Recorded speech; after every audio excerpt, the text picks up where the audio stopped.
Assalamualaikum warahmatullahi wabarakatuh. Selamat Hari Raya Aidilfitri dan selamat ber-PDPR di rumah.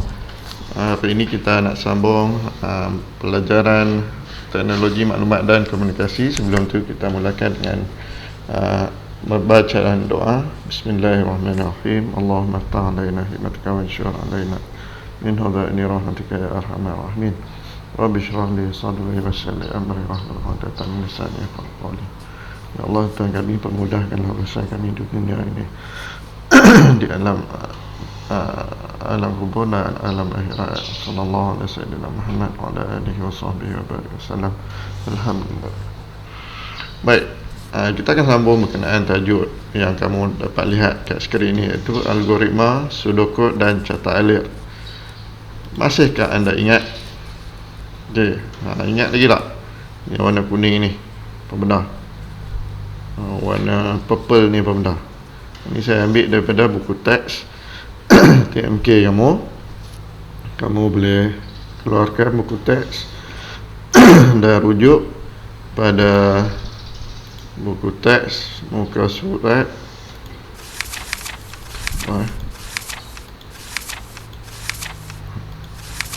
ni muka surat apa ni, 19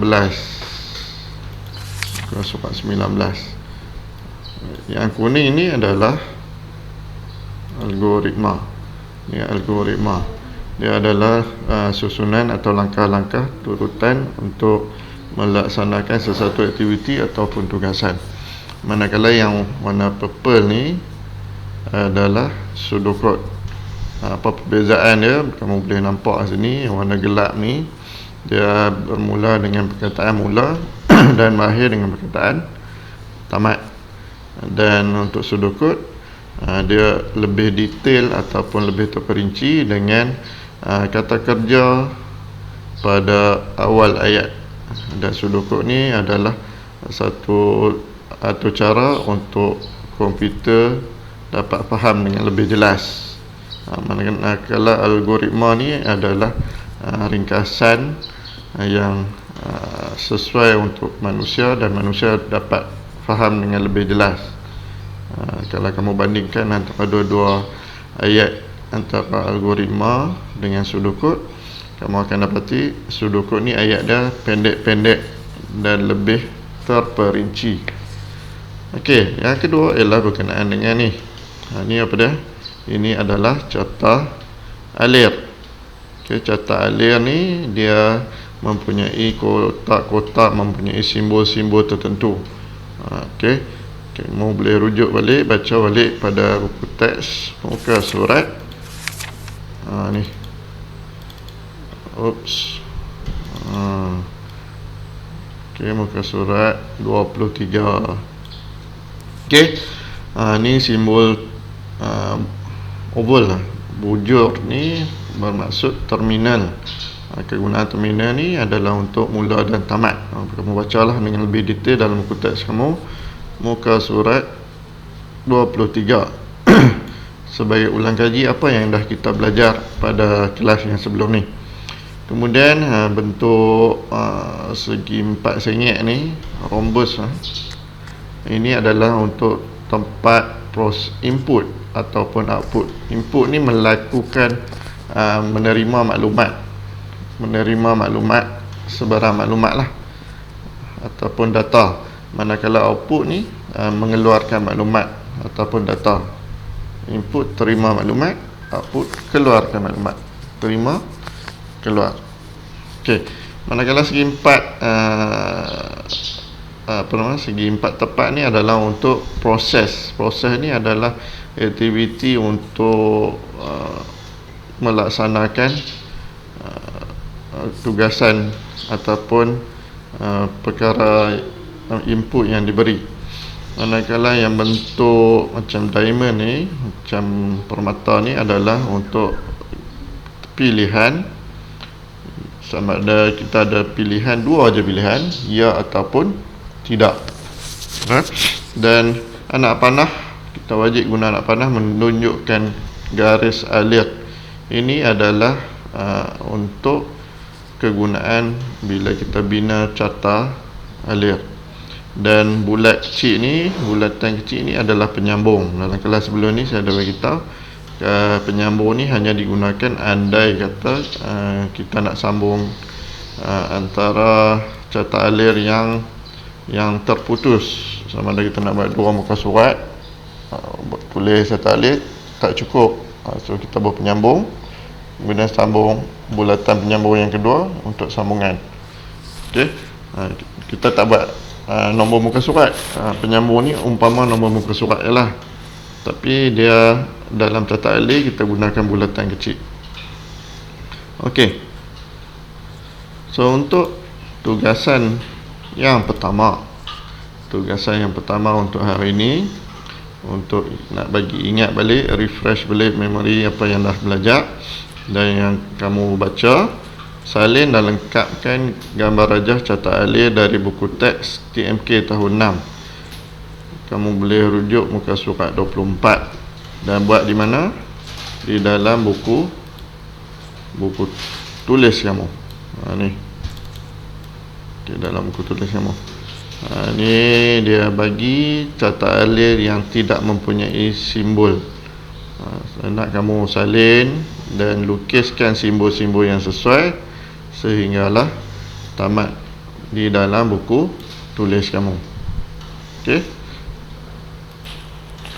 Baik, jika kamu rujuk pada muka surat 25, hari ini kita nak sambung berkenaan dengan algoritma sudokod dan carta alir dalam dua keadaan, iaitu urutan dan juga pilihan tunggal.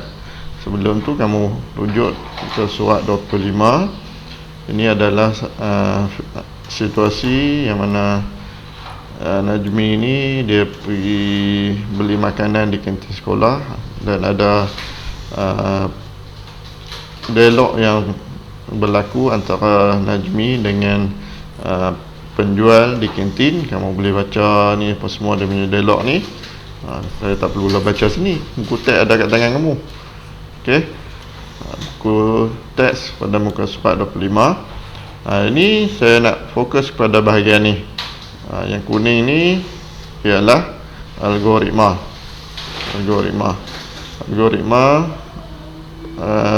Proses Najmi ni beli makanan di kantin. Okey, tentukan kuih yang nak beli. Ini kira Najmi punya proses lah. Kemudian dia nak beli kuih apa, kemudian dia tengok harga, kemudian dia beli berapa biji, kemudian kira berapa nak dibayar, harga duit yang perlu dibayar. Kemudian diterjemahkan dalam sudokod. So kamu boleh tengok sekali imbas. Algoritma ni ayat dia lebih panjang, sudokod pendek. Sebab tu saya kata sudokod ni lebih sesuai adalah satu bahasa pengaturcaraan yang akan digunakan untuk komputer. Okey, dan dia bermula dengan perkataan mula dan berakhir dengan tamat. Okey, baca nama kuih. Maknanya kita anggap Najmi ni robot lah. So robot ni pergi beli kuih nama Najmi. Mula-mula dia sampai, dia bergerak sampai, dia baca nama kuih. Nama kuih ni kita anggap dia ada tulis, nama kuih ni ada tulis lah. Kemudian baca harga, kemudian baca kuantiti kuih, banyak mana dia nak beli.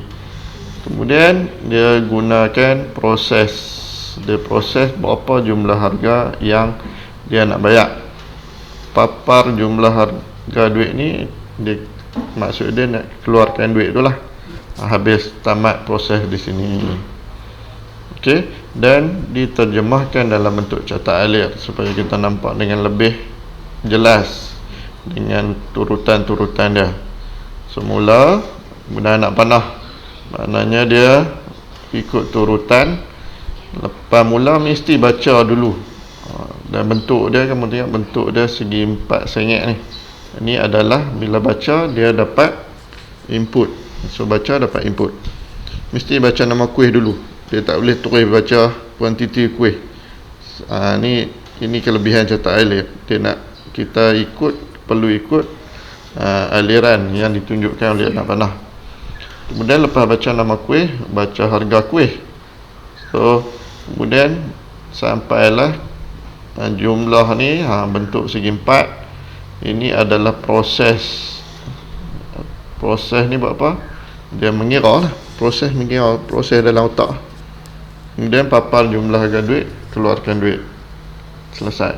So kalau kamu bandingkan antara sudokod dengan catat alir, catat alir ni menggunakan perkataan-perkataan dari dalam sudokod, cuma masukkan simbol-simbol yang tadilah, bukan surat 24 tadi ni. Ni simbol-simbol ni. Okey. Ini secara lebih jelas perbandingan antara algoritma sudokod dan catat alir. Okey. Begitu juga dengan ni aktiviti dia nak buat satu program permainan komputer. Ni kamu boleh bacalah. So yang ni perkaitan ni kamu tengok, dia punya algoritma sudokod dengan catat alir dia hampir sama. Semua hampir sama. Kalau kamu tengok aktiviti dia sama, papar sebut, papar sebut, papar sebut. Cuma algoritma tak ada mula dan tamat. Sudokod ada mula dan tamat. Catat alir ada tambahan lagi dengan simbol. Okey. Ni sebab apa dia sama? Sebab ini adalah apa nama?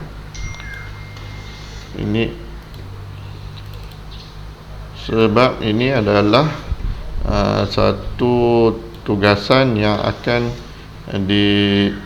dikod, dibina atau cara dengan menggunakan komputer. Mana yang ni aktiviti harian, yang ambil daripada aktiviti harian manusia. Dia ubah soal menjadi macam komputer akan buat ajar. Manakala yang ni terus memang nak bagi komputer buat ajar. Sebab tu dia nampak lebih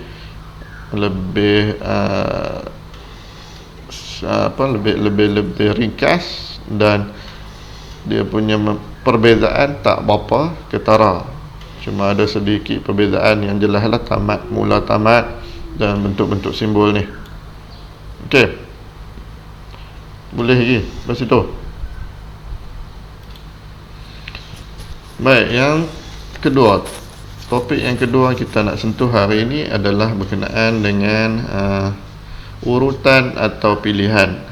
Kita masih lagi dalam algoritma sudokod dengan catat alir, tapi kita nak tengok apakah urutan atau pilihan.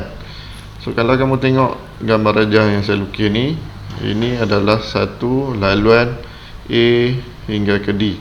So A, lepas A B, lepas B C, lepas C D. Manakala yang ni 1 nak ke 4, 1, 2, 3, 4, ataupun 1, 2, 2 darab 2, 4. Yang mana satu adalah urutan antara dua-dua ni. Agak-agak kamu yang kuning ataupun hijau urutan. Kalau kamu rujuk dalam buku teks TMK, kamu faham, kamu akan dapat tahulah jawapan dia. Dan jawapan dia adalah urutan adalah yang kuning ni. Sebab apa dia urutan? Dia cuma ada satu laluan saja. A nak pergi ke D, mesti lalu B dengan C dulu. Wajib lalu B dengan C dulu. Ini maksud dia urutan. Dia ada satu laluan saja.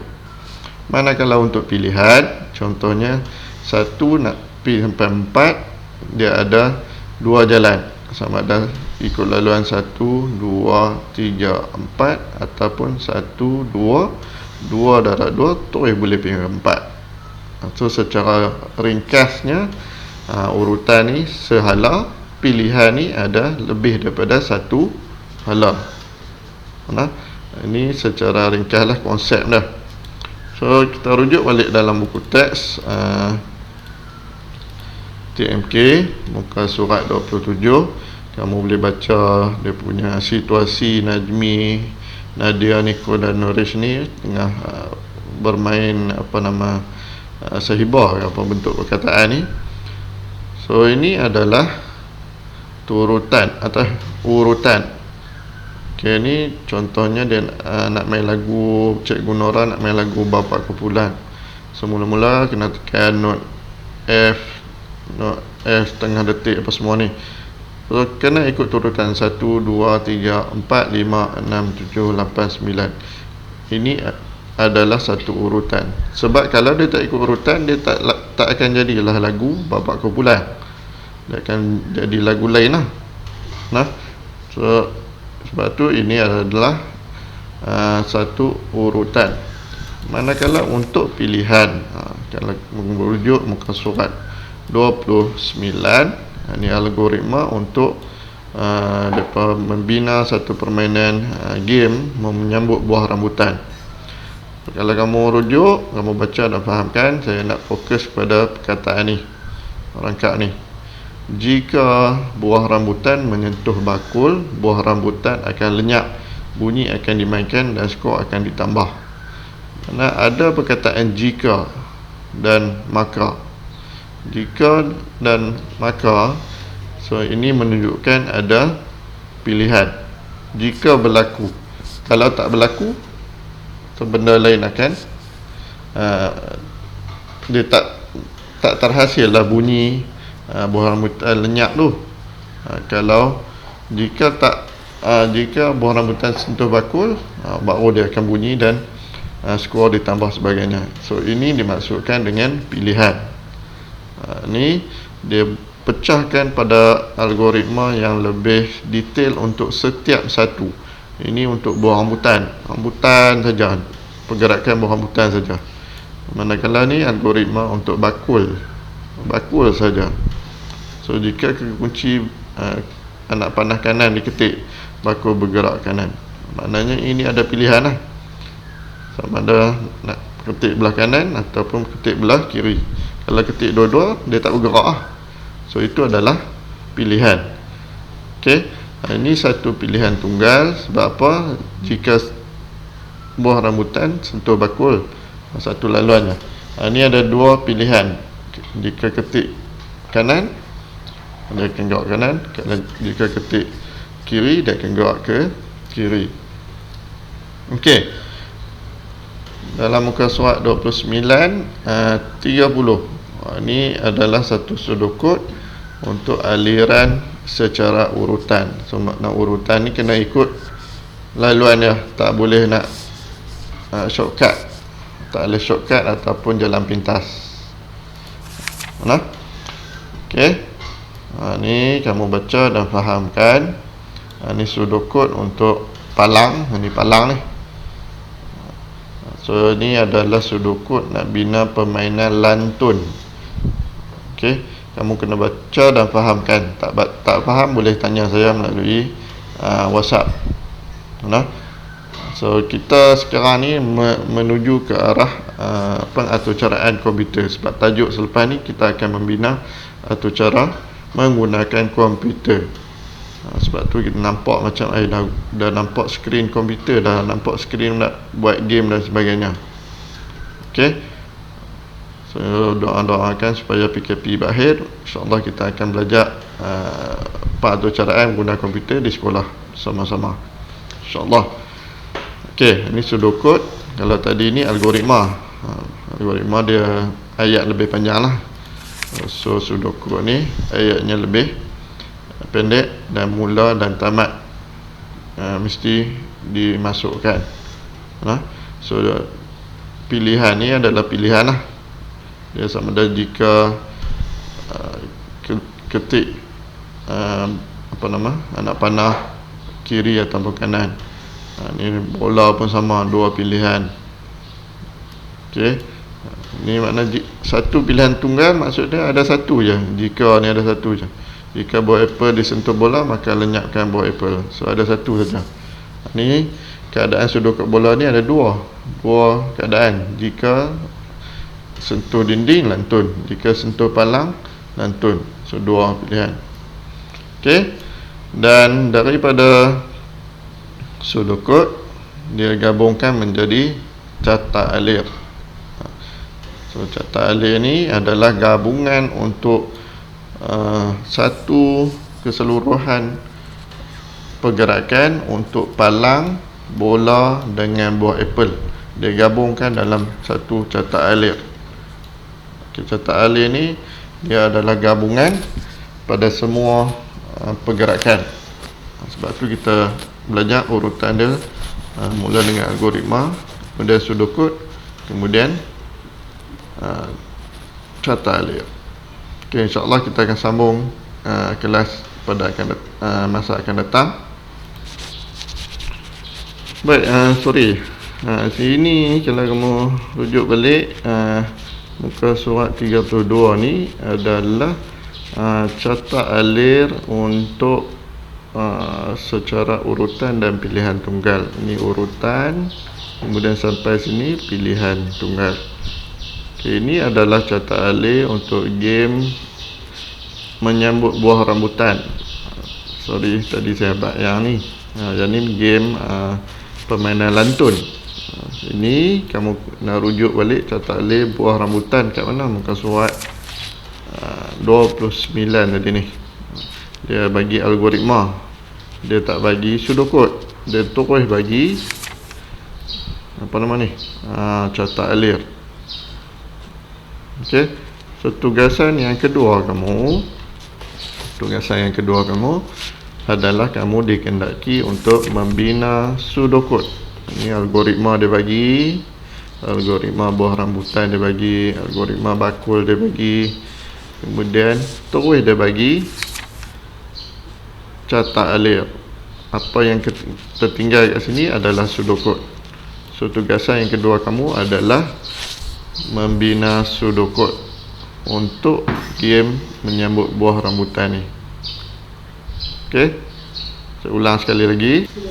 Okey, saya ulang sekali lagi. Tugasan kamu adalah yang pertama, salin dan lengkapkan gambar rajah catak alir dari buku teks TMK tahun 6 muka surat 24 ke dalam buku tulis TMK anda. Kamu bina gambar rajah ataupun simbol untuk catak alir. Tengok rujuk buku teks TMK muka surat 24. Yang kedua, bina sudokod untuk permainan menyambut buah rambutan. Kamu rujuk muka surat 29, dia bagi algoritma. Muka surat 32, dia terus bagi catak alir, dia tak bagi sudokod. Kamu dikehendaki bina sudokod untuk permainan ni. Rujuk dalam buku teks kamu. Dan kedua-dua tugasan ni lengkapkan dalam buku tulis dan hantar gambar di dalam grup WhatsApp PDPR TMK tahun 6. Okey, Assalamualaikum warahmatullahi wabarakatuh. Jumpa lagi.